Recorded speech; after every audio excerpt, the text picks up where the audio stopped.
In today's episode of Best Friends at Work, Naomi, Mel, and I speak with Mim Senft, the founder and managing director of Motivity Care. She talks to us about how there is a corporate wellness mirage out there, and she shares why failing programs are letting employees down and how they cost companies big. It's an eye-opening episode filled with lively insight and heart-stopping data on progressive global perspectives that work and U.S. systemic issues that just don't.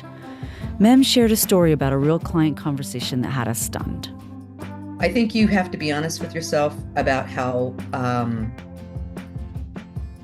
healthy or toxic your work culture really is. Start there first. If they don't trust you as leaders, no wellness program, no initiative, no policy is really going to be bought into. And so if we're going to be very honest with ourselves as leaders, then you have to get the real thing. If your people perceive your perception is reality for them, right? That's where I would start. Find out if people like what you've put in place. Is it helping? Do they think it's just check the box?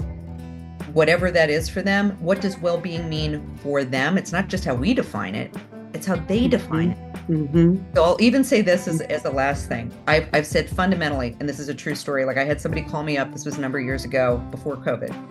Oh, we want to do a wellness program for our employees. We really need to do something. I said, well, tell me about that. Well, we have people living in their cars because we can't pay them enough, but we really want to do a wellness program for them. I'm completely serious. So I'm not going to tell you who it was.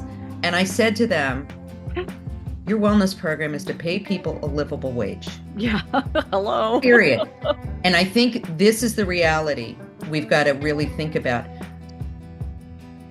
Stay tuned for more on why a focus on well-being programs beyond just doing steps a day type programs are essential.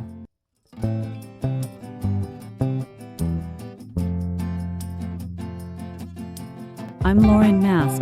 Please join me and my best friends at work, Naomi Lippin and Mel Boyd Brown, where we invite experts to talk about work, life, and leadership and how to do them better.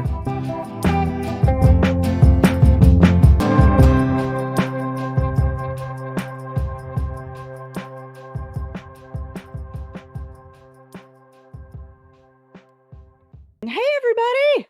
How are you guys doing today? Hi, Lauren. Hi, Mel.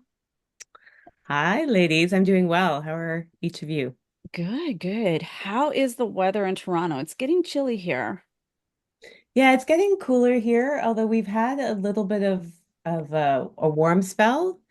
So much so that last weekend it was close to 30. I don't know what to convert that to for the two of you in Fahrenheit. That would be Celsius. But really, really warm. I think my garden's confused. 30 would be, my guess is probably close to like in the 80s. So warm. Yeah, Warm for yeah, Canada. pretty warm. It's been pretty warm here too. Like it starts out really cold in the morning and then it's nice in the afternoon and then I start getting sad because I'm not ready for winter. And it makes it hard to dress, right? You have to dress for like multiple weather zones in one day. Yeah. It and you don't know what the other day I went out, my house is a little on the cool side, so I was wearing sweatpants and a sweatshirt and I went out and it was so hot. I didn't have a t-shirt on underneath to take the sweatshirt off, but oh well, This life should is be the good. worst of things right. This should be the worst that we have to deal with, truly, right? Yeah, Absolutely, I agree. absolutely, absolutely. Yeah. Mel, I noticed you're using your stand-up desk today, and I'm sitting here thinking I should probably be doing the same. I am so super sore. Why are you so sore? So I did super duper extra workout yesterday. Why did you I do super duper duper extra workout today or yesterday? I'm just feeling like I'm not taking care of myself physically. I have all these designs and aspirations to exercise more and try to be more fit, just to be healthy, not getting any younger, right? And so I've started using the Nike fitness app, Oh yeah. and I started using it about 2 months ago, and I tried to do my first sit up. How'd it go? Oh my God. I'm laying there on the floor and I'm going, it was it was really like sad. It was really sad. Oh my gosh, I'm tearing up now in my eyes. It was really sad. But I can actually do a sit up now, so I'm pretty excited. So I think because I'm finally starting able to do some of the exercises after, incremental. I didn't give up. I just kind of overdid it yesterday. So now I'm feeling kind of unsore. So, I'll make it. I'll make it.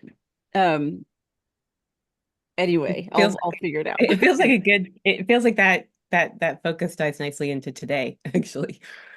Right? Hmm. Um, our topic on well-being in the workplaces and how they're not working. So, I'm excited about our guest. I'm All gonna do right. a So little so let's bio. hear about her. Yeah. Cool. So I'm gonna do her bio, her official one. So I'm gonna look off camera for a minute because I'm reading. Her name is Mim Senft, and she is the co-founder and CEO of a company called Motivity Care. And it's a company that brings calm to the chaos of caregiving for adults and aging adults.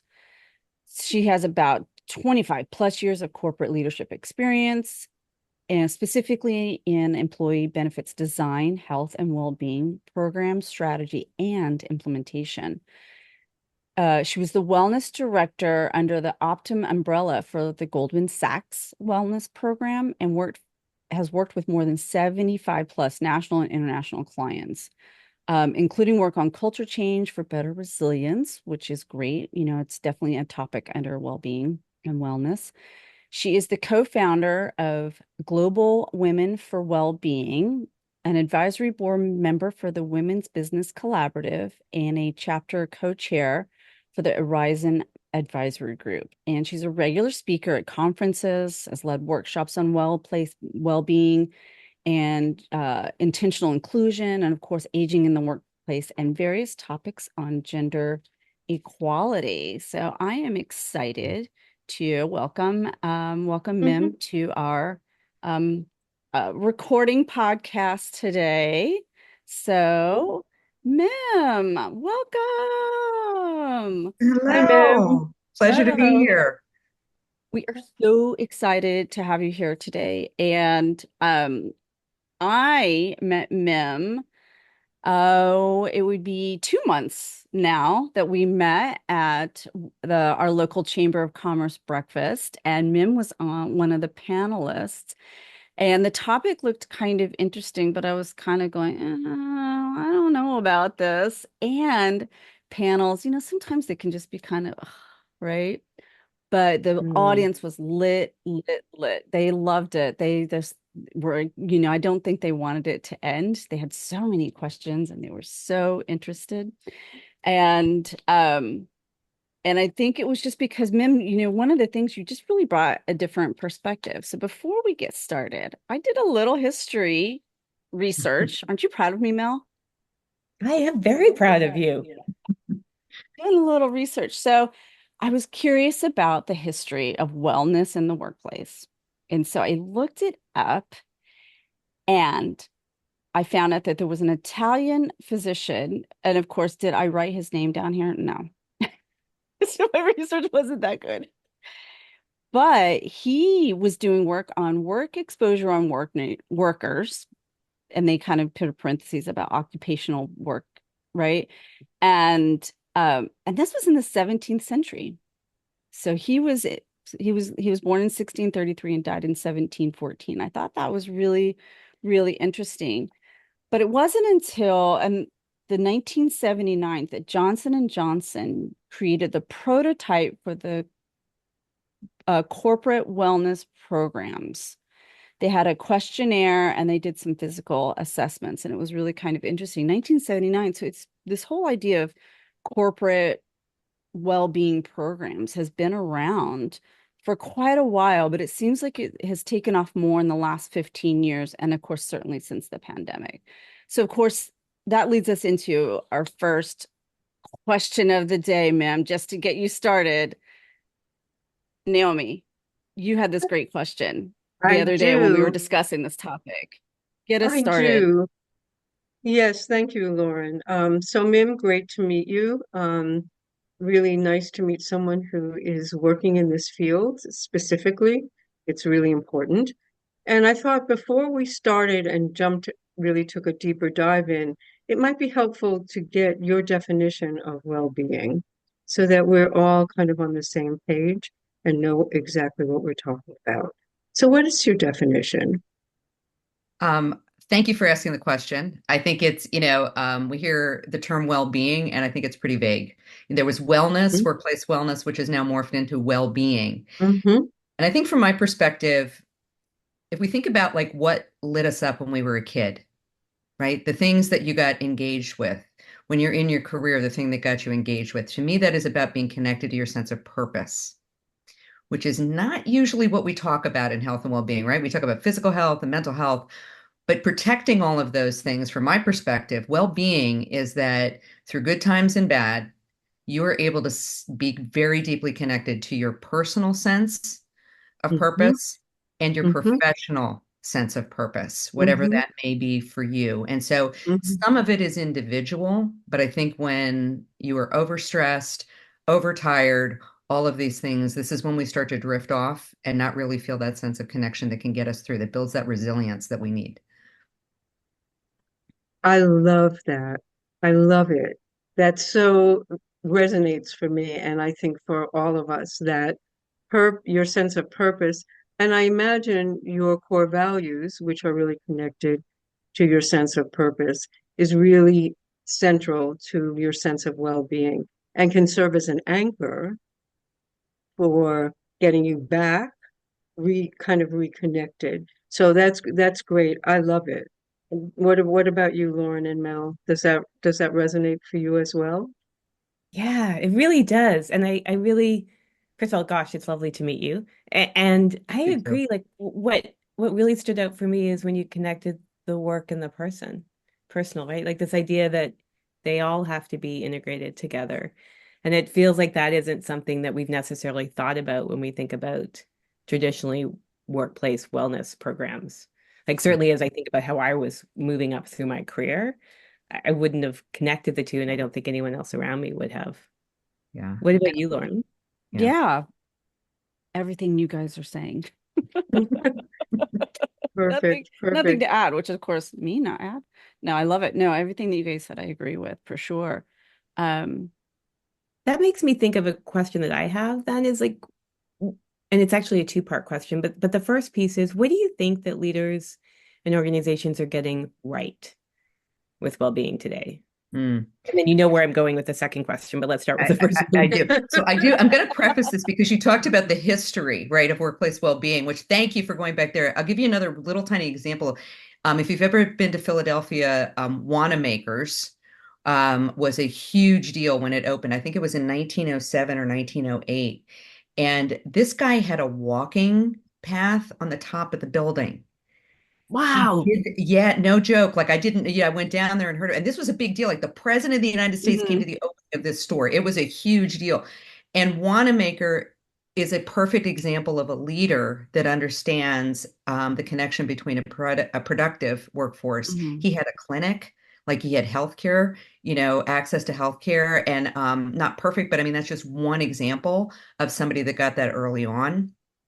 I think the other one, although this is more from a money side, seriously, is Henry Ford, right? Mm. Industrialist, like this guy. I'm not going to say he was warm and fuzzy. um, but the question is, why did he go to an 8-hour work week? I mean, I'm sorry, a work day, 8-hour work day, right? And 5 days a week. Because the data that he read showed that he would have more productive employees if they worked a 40-hour work week versus a 70 or 80-hour work week, which again, we have a real problem with in this country, and we don't really understand that piece of it.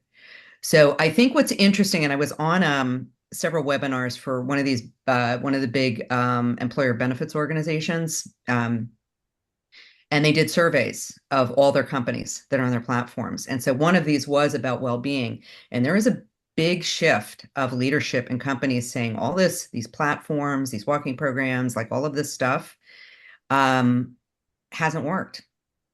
Mm. And so what they're Mhm. starting to get right is how are we measuring this, which I have been a big proponent on forever. So National Wellness Institute also started in 1979, which was a nonprofit that did research. Mm. They used to be called, no joke, the Sandals and Candles Group. And What does that mean? seriously, kind of hippie, kind of like Hippie, yeah. granola, Mhm. whatever. Yeah. But over time, I mean, you started to see really amazing people that got involved in that organization. It's since been there's a really interesting shift going on in that space too. But I think the recognition, like most business people, if I'm going to invest in a program, how do I measure the return on that? Mm-hmm. And Mm. wellness in general. I can see the head nod. Mm-hmm. um, if you're a business person and you keep paying for something and you don't really see any benefit or no tie back to your corporate bottom line or retention rates or something, then this I think has been the slow awakening of these people. They're saying, okay, we've been doing this check the box stuff, Mm-hmm. but clearly we're not getting the results. Have we reduced diabetes or pre-diabetes in this country? Is anybody less stressed Nope. than we were 10, 20 years ago, right? And yet we've had Mhm. stress management courses going on in one version or another since the 80s at least. So I Mhm. think what they're starting to get right is what is it that we need to be looking at to help our workforce be more resilient, right? This isn't just about personal health and well-being. It's about I need a resilient workforce, which I think is even more top of mind after going through COVID. We're going to have change. Change is stressful. How do Mm. I build a workforce or help them be resilient so that we have that competitive edge? Mm. Mm. So I think you're Mm. asking This questions. this is a little off script, sorry guys, but I'm really interested in ensuring that we again kind of define the terms that we're using because these terms are thrown around, right? So resilience, you mentioned that a Mhm. number of times, and that seems to be where the well-being movement, if you will, is kind of being focused. Can you talk a little bit about what you mean by resilience? What does that actually, when you talk about measurement, what does that actually look like? What are we talking about? That's a really good question. Resilience, you're right, can be kind of vague. I will tell you that a good friend and colleague of mine finished up her PhD a couple years ago, specifically on this topic, resilience in the Mm-hmm. workplace. And so when we think about resilience, it's not just about bouncing back. It's about being able to get through stressful time, but learn from and get even better the next time. And I think that's Mm-hmm. what we really need to think about. Um, Mm-hmm. are we really learning or are we just going back to same old, same old? And, Mm-hmm. well, it always worked like this in the past and we got through this, so we're just going to go back to what we were doing. I think the smarter companies are really going, okay, we're recognizing that the workplace is different than it was 30 years ago. Mm-hmm. What do we need to do to keep our people resilient? Which I think goes to something I think we all need to be thinking about. The rate of change that gets thrown at us personally, professionally, is getting faster and faster. And Mm-hmm. um, if you understand a little bit about brain science, I mean, I just know a little bit. I'm not gonna, I'm not an expert, but from what I've read, right, Mm-hmm. what our brains can process, how we can process, how we make decisions when we start to move into crisis mode, flight, fright, or I'm sorry, flight, freeze, or fight.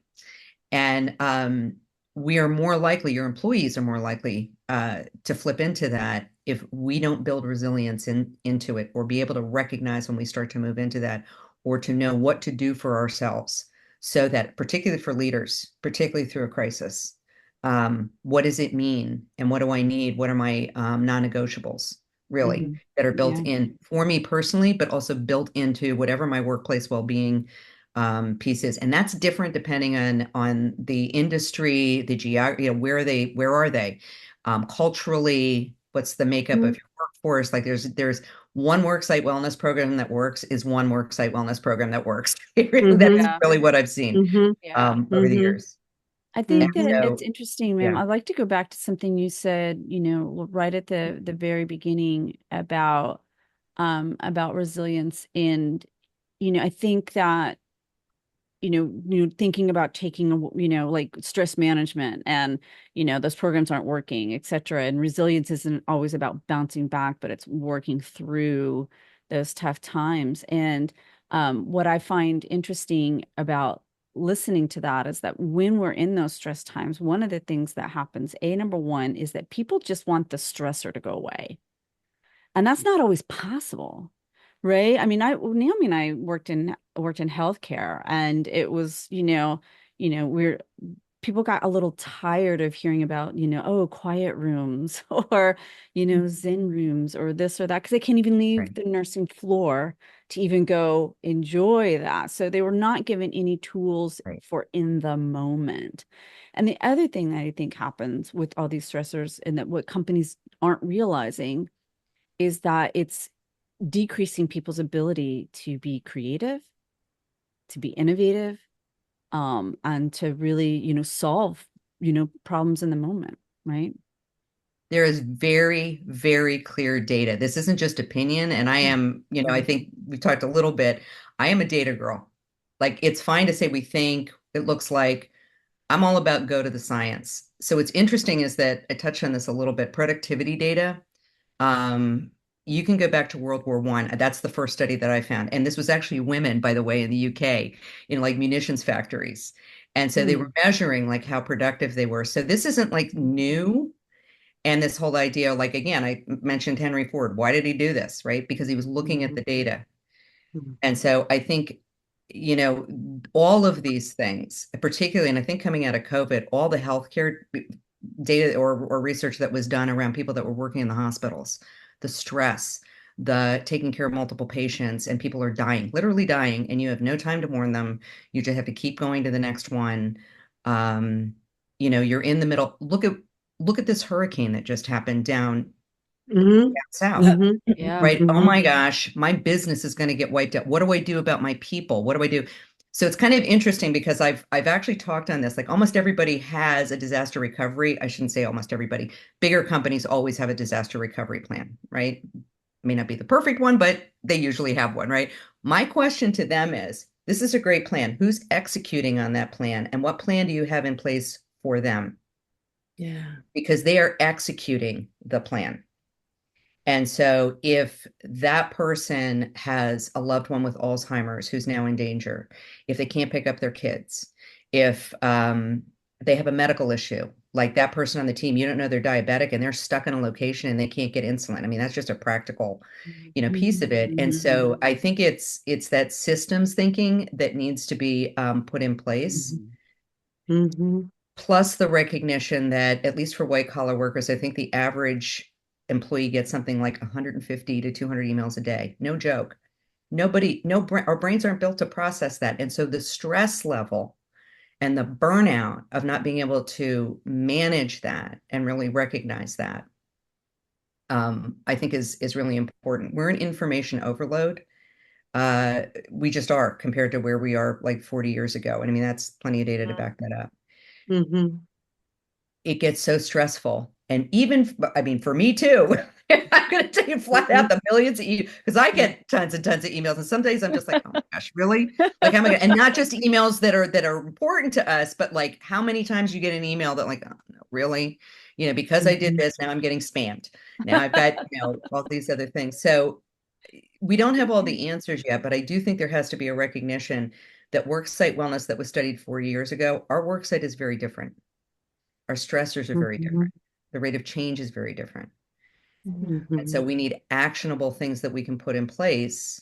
But then we have to be able to measure them, just like we do anything else in the business environment. And that, I think, has been a huge mess in the well-being space.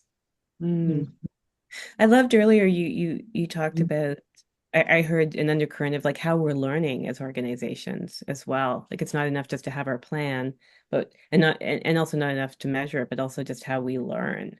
What do you think we're not getting right about well-being right now as organizations? Um, I mentioned the productivity piece. Like, it is astounding to me that I just saw, I mean, just recently, I saw an article about some of the banks that they're going to reduce their hours to 80 hours a week. Really? Okay, but but literally the data Wow, doesn't say this. that's But like you that's like a analyze the market. vacation. Working only 80 Mhm. hours, it's a vacation. Yeah. Or, oh, but we're going to give them a break from Friday at 5 to Saturday at noon. So that Yeah. you have no life. Isn't that slave labor? I don't care how much you're paying somebody, but you Mhm. literally, it goes back to how do you have any connection to yourself as a human being Mhm. if you Where never was had it? that recovery time? Sorry, where was it globally? Was it Australia that just implemented a law that you cannot employers cannot email employees and expect a response after hours? I don't know about Australia. I know France did that. Oh, I think And maybe that it's was Germany France. and that too. was a number of years ago. This is before the pandemic, actually, Yeah. if I'm remembering correctly. Mhm. Yeah, and I think even, Mhm. I'm sure I've done a lot of consulting over my career, and that is one of the things that I think that is very practical. Here's the thing. If you are a manager or a leader, right, you may need that time on the weekends or whatever to, it's true, I do it too. To compose emails, to think about things because you're not, running like a fire hose, with a fire hose in your face, like during Yeah. regular Yeah. time. But you've got to Mhm. recognize that your employees, for the most part, are going to feel obligated to read it and respond. Mhm. No matter, you can tell them, don't do it, don't worry about, nope, they're going to do it because they feel like they have to. And so I've Mhm. said, this is a very simple fix to that. Is just if you're going to do that as a manager, just hold them, send them like Mhm. There's 6 a or 7 a.m. mechanism, at least in Microsoft Office, where you can Mhm. delay the send. You can say, I'm going to hit send, but that way you don't have to remember to go back and hit send, Right, that it doesn't arrive exactly. in someone's inbox until a Mhm. certain time. And Right, Naomi Mhm. and I tried to teach this to leaders because, healthcare is 24 Mhm. hours, 7 days a week. right. Well, and Mhm. if you're on There's a the lot of industries floor, that are that way, but not every right, position is right. 7 days a week, Well, even so. somebody who's a day trader, right? In some way, I mean, it's a different environment, but you're still talking about somebody that has to be completely focused on something. Mhm. Or if you're Mhm. out, look, think of all the people right now that are trying to get the electrical grid back up for communities in North Mhm. Carolina or doing that, right? They're Mhm. climbing up pole. I mean, super dangerous work, by the way. And so again, this is why I go back to that thing is that when you're designing these things, you've got to really think about what does that mean for that end user? Are you Mhm. just trying to reduce are you just trying to reduce your healthcare costs, which is what I've heard and heard and heard and heard and heard. I'm going to be a little bit You so can I say got it. hired by a company. I'm not going to say who it is. I got hired by a company to that we care about health and well-being. We want to change our culture. Our healthcare claims costs are off the charts. And what I tried to explain to them is that your Mhm. healthcare claims costs are lagging indicators. Nobody got cancer yesterday. Right. Nobody got depressed in one Right. day, right? That's Yep. the way it is. So the fix doesn't happen. It's not a magic pill. Um, so we went through all the claims analysis and the turnover numbers and looking at it through departments and like really doing the deep dive on that. Mhm. What is it? Where are the biggest claims? Is it mental physical health? What are those things? Do people, if they'll let us at the time, we would do anonymous surveys because we want to know what the stressors are. Honestly, Mhm. you can't solve a problem Mhm. if you don't know what the truth is, and that's another problem in business, frankly. Went through this, built them a 5-year plan, broke it down. So what added in what we call for those of business KPIs, right? Key performance Mhm. indicators with Mhm. goals. So what is it? What are actionable steps? Who's responsible for them? How are we measuring that? How are we going to get to that goal? Have we all agreed on what that goal is going to be? But what you see in usually, unfortunately, in health and well-being is no budget or minimal budget, right? We want Mhm. everybody healthy, but we're not going to spend Mhm. any money. Mhm. Okay, Yep. but do you think the health and well-being of your employees is as important as data security? Is it? Mhm. Good Mhm. question. And what do you spend on that? Mhm. And who Mhm. is in charge of that? Are they experienced Mhm. people or is it just an HR and not just because HR and benefits people, I love them to death. I don't mean, but they are not Mhm. workplace Mhm. wellness experts. They are not Mhm. trained to do culture change. They're not trained to go through all the data that most professional wellness, people do. And they don't necessarily have the bandwidth because they're not given the Right. resources because once again, they're not spending the money or the budget. It's not on their it. job. It shouldn't have to be their job, frankly. Because So they're that not that seeing actually that takes as an us ROI, right? actually that takes us into another question that we have for you, Mim, and I really love where this is going. So we thought of this question, and it kind of connects to what you just said. What are the lies we tell ourselves about well-being, our own and also our teams? That's a good question. Um, Data doesn't change behavior. We Mhm. think it does. We think, know your numbers. This is going to change behavior. There is clear data that even people that go through massive heart attacks in the hospital get the best of the best training, that within 6 months, almost all of them are back to their older behaviors. And so it's understanding, we don't understand really, I think, at a fundamental level, what behavioral economics really means. Any change is painful. If you've been doing a habit for 10, 20, 30 years, which is probably what it is, depending on what that habit is, you're not going to change it in 21 days. Sorry. You know, Yeah. right? Yeah. I On call that average, all the time. on average, it's like from a neuroscience perspective, it can be up to a year. Yeah. We forget that we don't, those habits never go Or, away. We just stop using them. But the right. neural Like the actual neuropathway, pathways are there. Are and there? we're overlaying them. But what happens, what I think it's really interesting, you brought up the science. My dad was a neurophysiologist, not that I am, so I'm really nerdy about this stuff. We But love nerdies. you're Love it. 100% right, because what happens, okay, so now you've got this additional, right? The pathway, and you're doing well, and you've been doing this for a year. Okay, then all hell breaks loose. Hmm. Yeah. The more tired, the more stressed you are, the more likely it is that you're going to revert back to that original Hmm. behavior. That's just science. And so, layer upon layer upon layer, you think about the average person, you got 150 emails. We are in, I'm sorry, but a lot of people are stressed about our political climate right now, one side or the Hmm. other. I'm not, Right, but we've there is Hmm. got, stress. this going on. We have the hurricane going on. Like if you have friends in the Middle East, you're probably freaking out. You've got like, let's just go down and down and down and down the path. Maybe your kids are struggling. And maybe suddenly now you've got a parent that's got an early Alzheimer's diagnosis and all this, but you're expected to show up and be productive. Hmm. And so that's where I go back to this resilience piece. And I'm also a big believer in saying, we can't keep expecting people to put more and more and more and more on their plate Hmm. and keep that balanced. Oh, Hmm. just take a stress management. Let's just meditate. Well, if you eat a little bit better. I think that workplace wellness, where companies can do this, is that you've got to get to the core reasons why, Hmm. Mm. right? So an example, this is outside the US, but I found it kind of interesting. When we started working on this, I was working with an office in India. And we talked to them. Okay, what's the first thing that we really need to talk about? They needed to make sure that their female employees could safely get to and from work, that they weren't being Hmm. harassed, right? Hmm. It's not an Apple, it's not a step program. It's literally solving a problem for them that is a big stressor. I think when we talk about, and this is near and dear to my heart, care, Mm. whether it is childcare or caring for an aging adult or both, because the data clearly tells us that those people in our workforce that are doing that have higher claims, mental and physical health claims rates. They just do. And there is very little support. And so we're basically saying you have to choose between your family or your loved ones, however you define that, and your career. Hmm. Mm-hmm. Huge Mm-hmm. stressor. Who's going to do Yeah. that, right?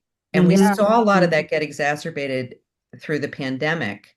The sad Hmm. thing to me is that we still, I think, have a real, for employers, still Hmm. have a real disconnect around this piece. Well, I mean, Yeah. especially in the United States where there's no financial support. I mean, it's in pockets here and there. Like I know Vermont will train a family member and pay them to take care of their loved ones. That's a state program that I heard about, years ago. And This is how before much this do they pay pandemic. them? Oh, What's not the very hourly much. rate? Right. Yeah, I'm sure it's not Right. very much. I don't So my know, cousin right? right now, That, yeah. I just she's in one of my presentations because I put a picture of my aunt who's had Parkinson's for more than 10 years. My cousin had to make the choice of leaving her career four Mm-hmm. years ago. Hmm. Mm-hmm. You think she was making Mm-hmm. $12 an hour? And Yeah. so she has now given up her financial stability because she Right. had no other choice to take care of her parents. This Mm-hmm. is Right. these, and we have an aging workforce and an aging population. Yeah. I am Mm-hmm. like mission driven to talk about this because Mm-hmm. this is not going to go away over the next Mm-hmm. But here's the Mm-hmm. five thing, to 10 Mim, years. the decision So, makers. but 1 minute, Lauren, I just want Okay. to say this I'm gonna because I write this think down that because I this don't is want to really forget this important. one.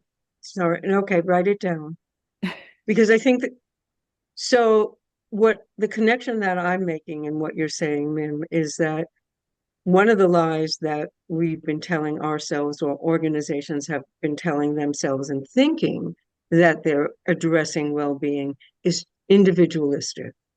Mm. You need to meditate. You need to make time to go to this Zen room. You need to walk. You need to do this. You, right? Mm-hmm. Not the system, right? Not really addressing the systemic barriers and the systemic issues. You know why? Because that would mean really having to restructure the way that we work, right? Right. The priorities in the priorities, right? What are the priorities? Yes, your business, whether you're a nonprofit or a for-profit corporation, at the end of the day, at the end of the quarter, at the end of the year, you have to have more money in the bank Right. than not. However, how much? At Right. what cost? Naomi, I love that because that's where I was going to. Like, Yeah. it feels like what we're missing is taking a systems view at this. And We here's don't the like thing, band-aids. right? A We're 100%. missing the systems view. The decision makers are out of touch, though. They're so far off. They have no idea what it costs to run a because they've got, they're making six-figure plus, right? Depending on the United States. If you live in the Northeast, you make $100,000. That's not a whole lot of money because of the cost of living, right? So I'm talking like plus plus plus, right? And they're thinking, oh my gosh, like their idea of what is financially stressful is very different than their frontline staff. And so they're the ones making these decisions and they're not in touch with reality, Well, I would even argue that I the don't think struggles they they, have. yeah. I mean, I've said this about workplace wellness. If you're going to sell it to an organization, you have to build the business case because what's important to a CEO is not the same as what's important to a CFO, is not the same that's important to a chief HR officer. And so my personal feeling is that there are also too many, and I don't mean to disparage anybody because I know they have their hearts in the right places, but they don't have the business background. They can't go in and talk about a P&L and how this impacts a P&L flat out, right? You've been trained as a wellness person. And so that's great. But if you can't translate the why, the financial why, to the people that are going to sign off on that budget, how it makes them look better, we got a real problem. Yeah. Yeah. You're speaking to my heart as a former business leader that I often think about, like, how do we, because those leaders may be out of touch. I think that's a fair comment, Lauren, for some of them, but they're also living in a world where the market demands that they respond on a short-term basis. They have shareholders, they have boards that are going to be asking them those same questions. So I think what part of what I'm hearing is how do we help them build the case internally so Right. that they can talk the language that everyone around them is going to hear Yeah. and get to the pieces around well-being that really need to be happening.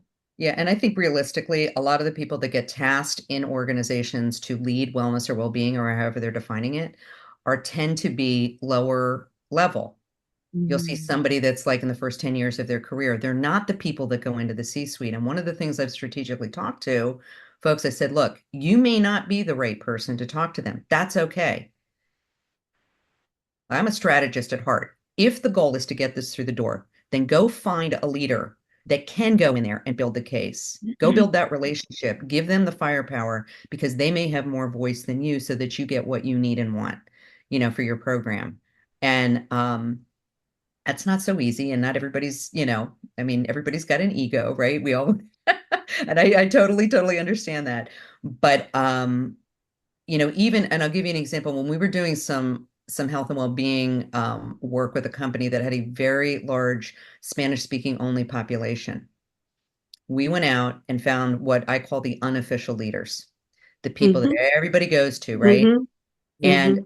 you get them on board and they are the Mhm. voice, now you have a better chance of moving it forward. But I also think, to your point, because we were talking about leaders here, you need at least one leader at the top. I 100%, I mean, I have watched this after all the companies that I've worked with. Mhm. If you don't have a top leader that is willing to visibly role model, talk about it, be that champion, and, you know, hopefully too. So I'll give you a very specific example.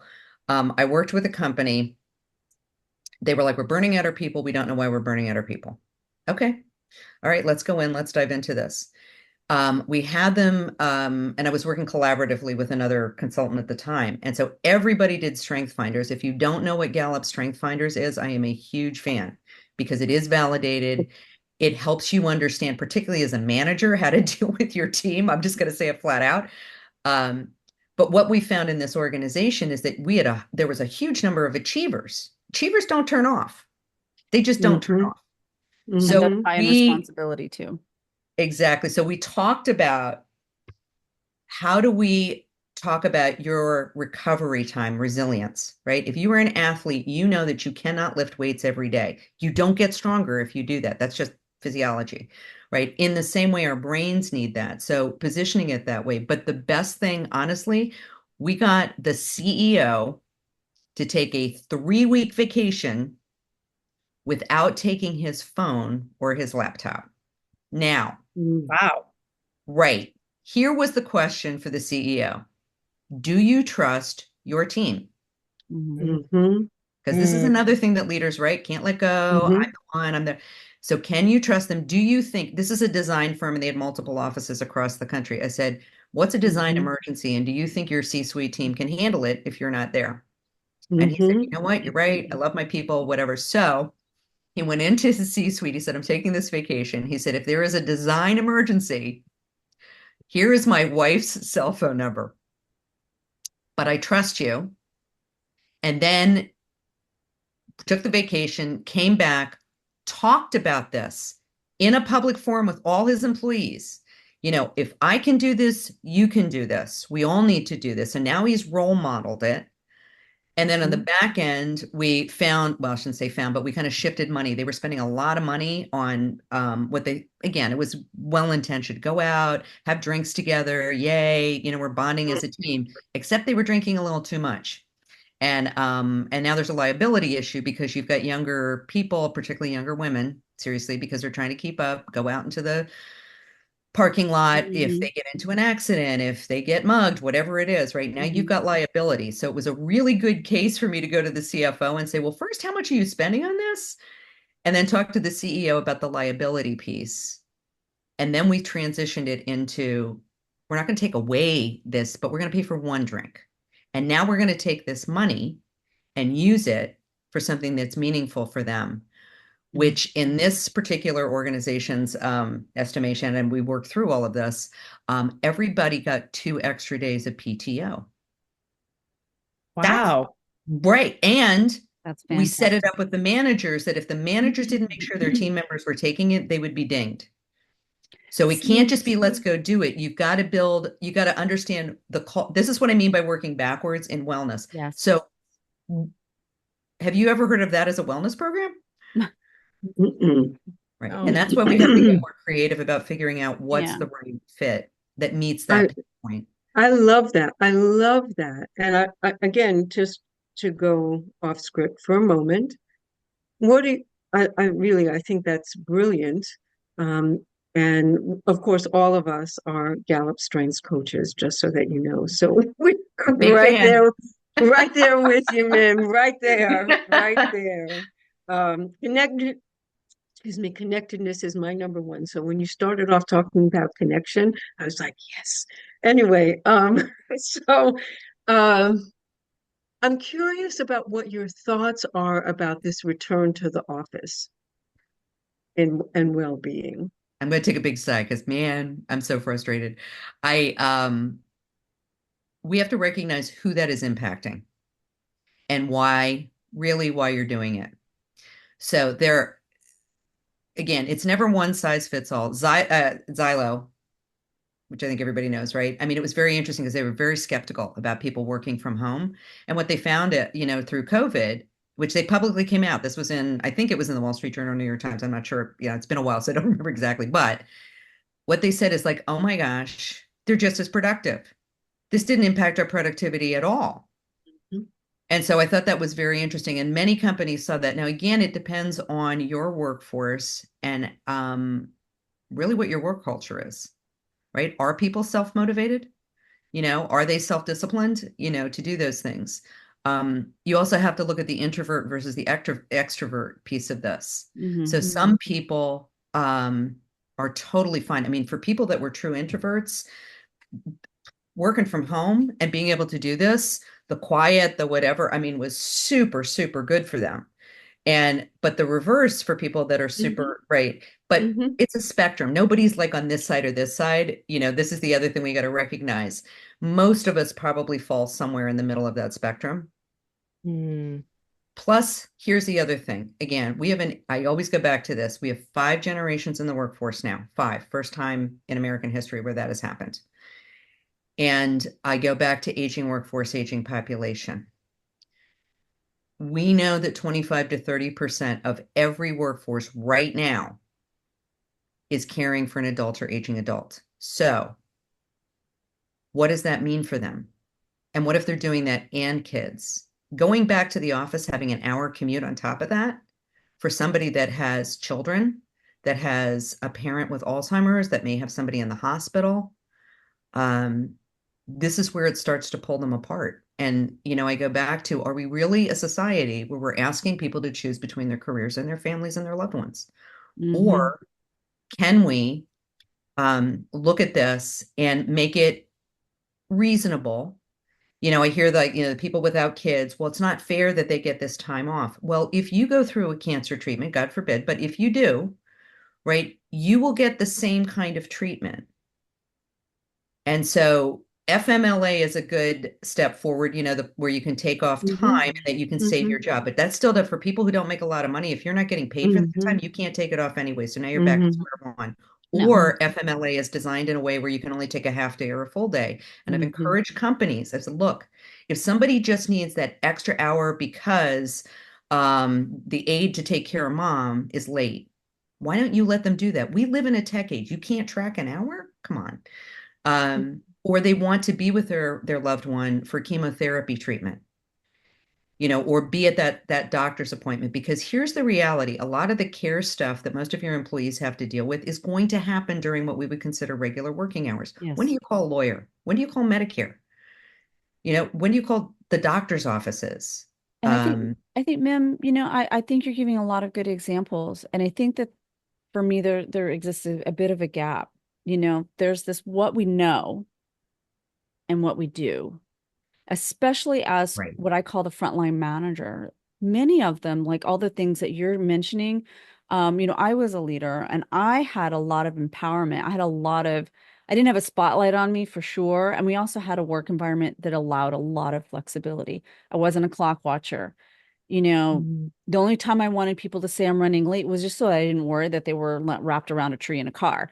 But, Right. you're in at 8:30, you're in at 7:45, whatever you want to do, right? You need to leave early, you leave early. You come in late, just as long as, right, we're getting the work done in a timely manner, right? And that's all that ever mattered. And Right. and Or those it jobs where did, you can right? do that, But I was right? empowered. I think that there is a bit of a this is such a huge topic. I mean, I think we could probably talk about this for days, right? But I think there's a disconnect between the C-suite, what the managers are empowered to do, and then the trust to not hold on tightly to work because they don't trust the worker That word right there. or the Trust. frontline manager to make a Trust. good decision for their staff person. There's Right. all these policies in place that are super restrictive. And I think that's one place to start is HR departments need to take a really serious look at how restrictive their policies are because they're trying to control for every variable. Like, they're one outlier who takes advantage. You can't make a policy for the You one make outlier. such a good point. Yep. Why is it that we have the knee-jerk reaction to the one that's egregious? But that's human nature, right? I mean, I hate to say this, but If even one's from the going to do bigger it, everybody's going to perspective, do it.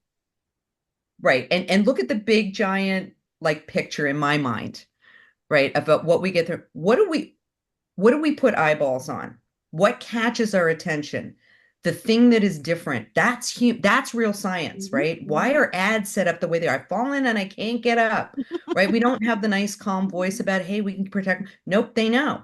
They know. And unfortunately, I think you get to a very important point. People get very exhausted of being judged by that one person. Why are you making it so restrictive when I have shown up and I've been responsible? The second thing that I think that you said that I think is incredibly important, and it's something that I wholeheartedly believe in. If you're going to set these really, you want to really dig deep and do something for your organization, you need to find out what your frontline workers need, real information, unvarnished. And so it's got to be anonymous. If you have a really great work culture and everybody's feels free to actually express themselves, I would bet that that doesn't happen too often. This is why I'm a big proponent of bringing in like a third party anonymous thing. If you are serious, C-suite, then you need to get real information. You cannot solve the problem if you're just getting sugar-coated answers. Your middle managers are being pulled in two directions. They're the worst. And I agree with you 100% because I've talked, well, I'm being told by the C-suite I have to do this, but my employees need this. I got to meet these numbers. All the other stuff gets thrown out the door. And so you start to see this cycle. But I think, and I know most of us have heard this like a million times. I mean, the definition of insanity is keep repeating the same thing over and over and expecting a different result. We have an opportunity now, really. Right now, I know a lot of people looking at benefits design. This is the time when new benefits get put in place. There's a lot of thought process, budgets, everything. I'd encourage companies, again, this may seem overwhelming. It is, right? There's somebody, how am I going to handle all of this? And I've still got to do my renewals and my open enrollments. I got to do everything I have to do every day. Get it. But if you want to build that resilient workforce, if you want a stronger bottom line, if you want your people to be better creative problem solvers, it is fundamental that you have a well-being program that actually works. And that is McKinsey data. That is data. It's out there. This is not like my opinion. And yet we want to check the box because it's easy. Oh yeah, we're doing a wellness program. Is it working for you? Yeah. I hear engagement. They all show up for this. They love this. I said, okay, and has it reduced your turnover numbers? Can you really show over time that it has reduced your healthcare costs, which we know statistically is going to take 3 to 5 years? That's a fact. So you can pretend that when you put it in and you look what we have and yay, and everybody shows up. But I always go back to, okay, they showed up and that to me gets back to exactly the question about measurement, right? What are you going to measure? And that's different for every organization. Like what's important to measure for one C-suite may not be the same as another. Yeah. Mim, if you were to, as we wrap up, there's so many great insights coming out of our discussion today. For the leaders and the managers who are going to be listening to this, what's the one thing that every one of them should be doing to make the biggest difference around their employees' well-being? Like if you could just simplify it to one thing, where do they start? I think you have to be honest with yourself about how healthy or toxic your work culture really is. Start there first.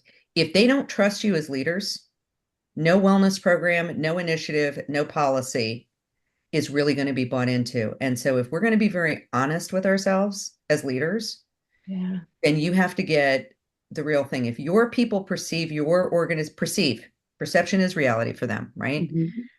That's where I would start. Find out if people like what you've put in place. Is it helping? Do they think it's just check the box? Whatever that is for them, what does well-being mean for them? It's not just how we define it, it's how they define it. So I'll even say this as a last thing. I've said fundamentally, and this is a true story. Like I had somebody call me up, this was a number of years ago before COVID. Oh, we want to do a wellness program for our employees. We really need to do something. I said, well, tell me about that. Well, we have people living in their cars because we can't pay them enough, but we really want to do a wellness program for them. I'm completely serious. So I'm not going to tell you who it was. And I said to them, your wellness program is to pay people a livable wage. Yeah. Hello. Period. And I think this is the reality we've got to really think about. So I'm going to just call out some really amazing companies. Chobani, Ben and Jerry's, National Van Lines. National Van Lines, I actually got to meet the CEO. She's now retired, but she was third generation for National Van Lines. She turned it into an ESOP. Would you think of that as a wellness program? You talk about buy-in. You talk about buy-in, right? You are part of this organization. Now, that's not, the same for everybody. I think Nature's Path cereals, I got to, work with one of their manufacturing things, and I got to hear the CEO tell his story. Fascinating story, by the way. We need leaders to really take 3 steps back and say, this is Professor Beer. He's now retired from Harvard Business School. We need leaders that what he termed head, heart, hands. And I use this term all the time. Head is that you have got to be a constant learner every day. Learn. I know we're all strength fighters. Like, learner's my number one. Seriously. So I was like, oh, good, yay. But whether or not as a leader, everything is changing all the time. You've got to stay on top of those things. But knowledge without a sense of empathy and compassion can take us down the right. Do you want to create $1 million because you just made the next pet rock? Or are we really leaders that are making a difference in the world? Doesn't mean you can't make money, right? But I think fundamentally your employees really want to know that. That is clear in the data. And the last thing is hands. Hands we tend to think of as what we give as leaders, but that's not what this means. It means being aware of your strength and what your best is that you bring to the table, and how you connect with others. I do this, you do this, you do this.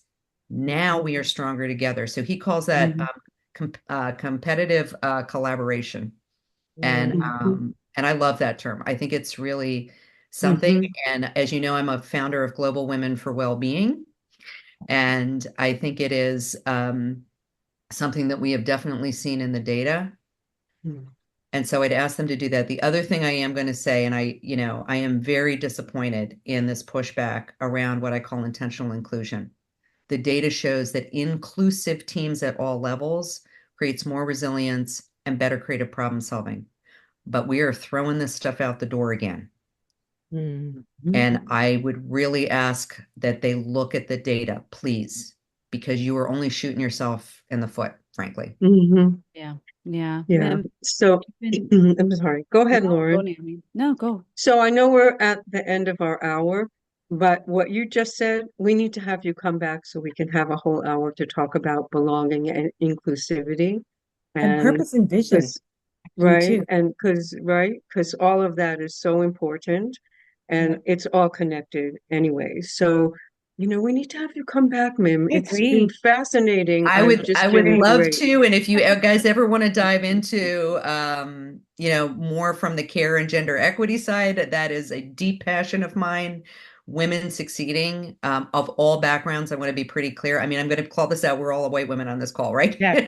That's okay. There's nothing wrong with it. But understanding the diversity piece of this, what women bring to the workforce from all backgrounds, and that it's not excluding men. It's not. It's about us standing together. We are stronger together. And again, there's data to support this. So I think that's another huge piece. We've seen investment in women-owned businesses actually decrease. So I'm going to end with this. If women-owned businesses, if women in the workplace, because this is so core to what I believe, prior to COVID, women's businesses were getting 2% of total investment to help their businesses grow. I just heard somebody told me literally last week that Carta, you can go up and look up Carta because they give all kinds of great data around that. It went to 1.8. So all this talk about investment in women, and it's actually now decreased. We got to call it out. Yeah. Without investment, things don't grow. And you know what? And then that circles all the way back around to just the foundation of well-being, because if we aren't well as people, as humans, as a society, then that's the end of it all, right? To some extent. So, the burden is on organizations and businesses because we spend so much time there. Man, Yeah. we've really, I would really say the enjoyed- opportunity. I'm going to put it on a positive note. They have an opportunity Yes. to have a stronger bottom line. Yeah. Mm-hmm. Mm-hmm. They have the Mm-hmm. opportunity. And I think that's a great place for us to land. Thank you, Mim, Mm-hmm. so much for Well, today. thank We you. really very much. appreciate it. So Oh, appreciate your time I and the think that opportunity. I think we could talk for hours, and we would definitely love to have you back. So thanks I so would be much. honored. You know, Thank thank you. you really, so really much, been Mim. awesome, right? Yeah, thank you Pleasure. so much. Thank you so very much for spending some time with us. We hope you got something out of this episode. Now, if you liked it, do us a huge favor and take a moment and hit the like button. Did you do it? Thanks. Now, are you curious about who is next? Well, then please subscribe to the podcast. It'll help our channel so very much if you do choose to subscribe. Because, of course, the more subscriptions we get, the more opportunities we have to scale up our production, the types of guests we can have, and overall improve on what we can do to make the experience you want and might need. I feel like I sound like a public radio station fundraiser right now. Well, I guess that makes sense because we want you to come back again. So hit that subscribe button. It's super easy. Thanks so much, and we can't wait for you to join us for our next episode of Best Friends at Work.